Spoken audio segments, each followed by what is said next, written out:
আরো 70,000 স্পেশাল মানুষ আছে। কত হাজার? যারা বিনা হিসেবে বিনা আযাবে ডাইরেক্ট জান্নাতে যাবে ইনশাআল্লাহ। বলে দিব তারা কারা? 70,000। তবে অন্য একটা হাদিসে আসছে যে প্রত্যেক হাজারের সাথে আরো 70,000। তবে শর্ত কঠিন। কিরকম শর্ত? সাহাবীরা বসে ডিসকাস করছেন কে হতে পারে তারা। কেউ বলছেন তারা হয়তো প্রথম দিকের মুসলিমরা হবেন, কেউ বলছেন তারা হয়তো মুজাহিদরা হবেন, কেউ বলছেন তারা বদর যুদ্ধের সাহাবীরা হবে ইত্যাদি। তখন নবী সাল্লাল্লাহু আলাইহি ওয়াসাল্লাম আবার চলে আসলেন, ব্যাক করলেন। ব্যাক করে বলছেন তোমরা কি এই বিষয়ে কি বিষয়ে কথা বলছিলে? তখন সাহাবীরা বললেন আমরা তো ডিসকাস করছিলাম যে কারা হতে পারে সেই 70,000। নবীজি বললেন শোনো, ওই 70,000 মানুষ, এক নাম্বার, ওই 70,000 মানুষ পাখি উড়িয়ে ভাগ্য গণনা করে না। প্রথম কাজটা কি?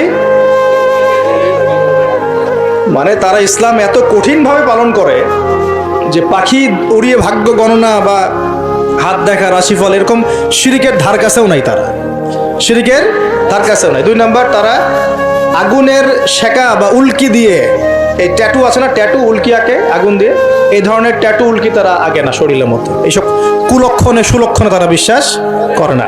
তিন নাম্বার, তারা অবৈধ ঝাড়ফুঁক করে না। অবৈধ ঝাড়ফুঁক করে না। বৈধ ঝাড়ফুঁক করা যাবে, সূরা ফাতিহা পড়ে ঝাড়ফুঁক করা যাবে, সূরা ফালাক নাস ইখলাস পড়ে পড়া যাবে, আয়াতুল কুরসি পড়ে পড়া যাবে, কোরআন হাদিস দিয়ে ঝাড়ফুঁক করা যাবে। কিন্তু অবৈধ কিছু ঝাড়ফুঁক আছে না, তান্ত্রিক কবিরাজদের কাছে মানুষ করে, এগুলো করা যাবে না। আর 4 নাম্বার হচ্ছে তারা সর্বাবস্থায় এক আল্লাহর উপরে তাওয়াক্কুল করে, ভরসা করে, আল্লাহর প্রতি তাওয়াক্কুল করে। এরা হচ্ছে সেই 70,000 মানুষের মধ্যে থাকবে ইনশাআল্লাহ। এক সাহাবী দাঁড়িয়ে বললেন, ওয়াকাশা দাঁড়িয়ে বলছেন যে ইয়া রাসূলুল্লাহ, আমার জন্য দোয়া করেন, আমি যেন সেই 70,000-এর মধ্যে থাকতে পারি। তো নবীজি বললেন হ্যাঁ, তুমি 70,000-এর মধ্যে একজন। এরপর আরো 2জন সাহাবী দাঁড়িয়ে গেলেন, আমার জন্য দোয়া করেন। নবীজি বললেন না, ওয়াকাশা অগ্রগামী হয়েছে। এভাবে সবার জন্য দোয়া করতে থাকলে দরজা কি হতো? বন্ধ হয়ে যেত। তো এই দরজা খোলা আছে। এই যুগের মানুষও হতে পারে না? যে ব্যক্তি শিরক করে না, আল্লাহ ভরসা করে, কোন রকম কুলক্ষণে বিশ্বাস করে না, ইসলাম পরিপূর্ণরূপে পালন করে, ইনশাআল্লাহ তাআলা আল্লাহ চাইলে তাদেরকে আল্লাহ পাক 70,000-এর মধ্যে আশ্রয় দিবেন, অংশ দিবেন ইনশাআল্লাহ তাআলা। তো আমরা বলছিলাম যে আমরা কোত্থেকে আসছি ভাই? জান্নাত থেকে। কোথায় যাব? ইনশাআল্লাহ। এর মাঝখানে শয়তানের পথ রয়েছে কিছু, শয়তানের ফিতনা। কি ফিতনা? শয়তান চায়, শয়তান কিন্তু ওয়াদা করে আসছে, চ্যালেঞ্জ করে আসছে আল্লাহর কাছে। কি করছে? চ্যালেঞ্জ। শয়তান কি চ্যালেঞ্জ করছে জানেন? শয়তান চ্যালেঞ্জ করছে যে রব্বি, শয়তান বলছে রব্বি মানে হে আমার রব। শয়তান কিন্তু আস্তিক, শয়তান কিন্তু আল্লাহকে বিশ্বাস করে। সে বলছে রব্বি, হে আমার রব, আনজিরনি, আমাকে অবকাশ দিন, ইলা ইয়াউমি ইউবআসুন, কিয়ামত দিবস পর্যন্ত অবকাশ দিন। আল্লাহ বলছেন ফাইন্নাকা মিনাল মুনজারিন, যাও, তোমাকে অবকাশ দেওয়া হলো। কিয়ামত পর্যন্ত সময় আল্লাহর কাছে এমন বড় কিছু নয়, খুব সামান্য। এবার সে বলছে রব্বি ফাবিমা আগওয়াইতানি, হে আল্লাহ, যে আদমের জন্য আজকে আমাকে জান্নাত থেকে বের করে দেয়া হলো সিজদা না করার কারণে, লা আকুদান্না লাহু সিরাতাকাল মুস্তাকিম, ওই আদমকে জাহান্নামে নেওয়ার জন্য আমি সরল পথে ওত পেতে বসে থাকবো। বসে থাকে না শয়তান? সুম্মা লাআতিয়ান্না মিন বাইনি আইদিহিম, খুব ভালো করে জায়গাটা বোঝেন প্রিয় ভাই। শয়তান চ্যালেঞ্জ করে বলছে সুম্মা, এর পরে আমি আসব আদম সন্তানের সামন থেকে। কোত্থেকে? এই সামন থেকে মানে অর্থ হচ্ছে দুনিয়া, মানে আপনাকে দুনিয়ার সমস্ত ফিতনা এসে প্রলুব্ধ করে রাখবে। কারণ দুনিয়া চোখের সামনে দেখা যায় না, দেখা যায়। দুনিয়ার অভাবের ধোঁকা দিবে, বেকারত্বের ধোঁকা দিবে, হতাশা, এইটা সেইটা, স্বামী স্ত্রীর ফিতনা, পরিবারের ফিতনা, সামাজিক ফিতনা, আপনাকে দুনিয়ার এই ফিতনা এসে ব্যস্ত রাখবে, রাখে না? এটা হচ্ছে সামন থেকে আসা। ওয়ামিন খালফিহিম, পিছন থেকে আসবো। পিছন থেকে মানে আপনাকে পরকাল সম্পর্কে হতাশ করে দিবে, এবং পরকাল সম্পর্কে আপনাকে কুধারণা সৃষ্টি করবে, এবং পরকাল সম্পর্কে আপনার মধ্যে একটা গাফিলতি সৃষ্টি করে দিবে যে পরকাল না, পরে দেখা যাবে। হ্যাঁ, পিছনে কি আছে? পরকাল না? তো পিছনটা পরকাল। তো পরকাল আসবে যখন, তখন দেখা যাবে।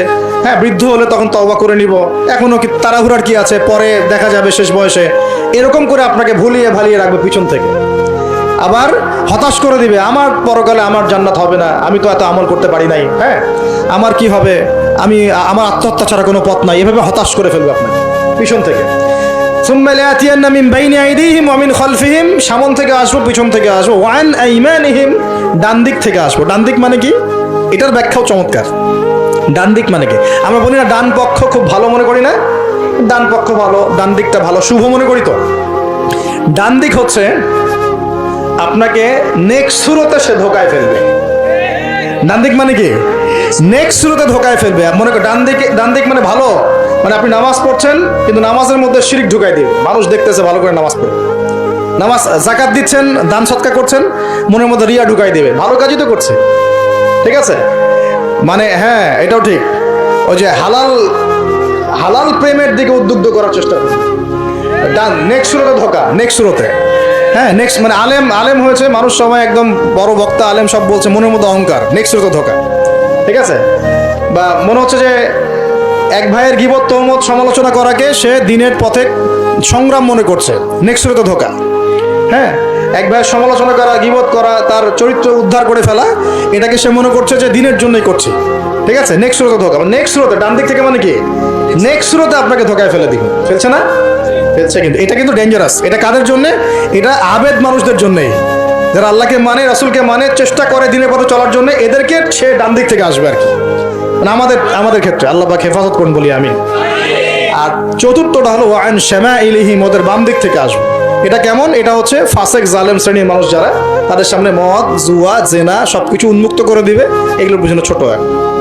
তো এইভাবে চতুর্দিক থেকে শয়তান আসবে এবং বলবে, আল্লাহকে বলেছে ওয়ালা তাজিদু আকসারাহুম শাকিরিন, আল্লাহ আপনি বেশিরভাগ আদম সন্তানকেই শুকরগুজার পাবেন না। এটা কি বাস্তব না? এখন বেশিরভাগ মুসলিম নামাজ পড়ে না? পড়ে না? বেশিরভাগ মুসলিম যাকাত দেয় কি দেয় না? রমজান মাস আসছে দেখবেন বেশিরভাগই অনেকেই রোজা রাখবে না, আছে না? রমজান মাসে মানুষ বেপরদায় চলছে না? রোজা রেখেও মানুষ মাপে কম দিবে না? নামাজ পড়ে ওষুধ খাচ্ছে না? মানে বেশিরভাগ মানুষ কিন্তু সত্যি সত্যি আল্লাহর পথে নাই। এই পৃথিবীতে বেশিরভাগ মানুষ বলছে আল্লাহর সন্তান আছে, নাউজুবিল্লাহ। খ্রিস্টানরা বলছে না আল্লাহর সন্তান আছে? তো বেশিরভাগ মানুষকে আমি পথভ্রষ্ট করে ছাড়বো, শয়তান কিন্তু বলে গেছে, এবং সেটা কিন্তু বাস্তব হচ্ছেও। আল্লাহ পাক অন্য সূরায় বলেছেন ওয়া কালিলুম মিন ইবাদিয়াশ শাকুর, আমার শুকরগুজার বান্দা খুব কম হবে। কি হবে? কম হবে। হাদিসের মধ্যে আসছে যে তোমরা ৭৩ দলে ভাগ হয়ে যাবে। কত দল? তার মধ্যে একটা মাত্র দল জান্নাতে যাবে। কয়টা দল? মা আনা আলাইহি ওয়া আসহাবি, আমি যার উপরে আছি, আমার সাহাবীরা যার উপরে আছেন। তো বুঝতে পারছি যে জাহান্নামে বেশিরভাগ মানুষই যাবে, অল্প মানুষই জান্নাতে যাবে। তবে জান্নাতীদের মধ্যে বেশিরভাগ হবে উম্মতে মুহাম্মাদের মতে ইনশাআল্লাহ তাআলা।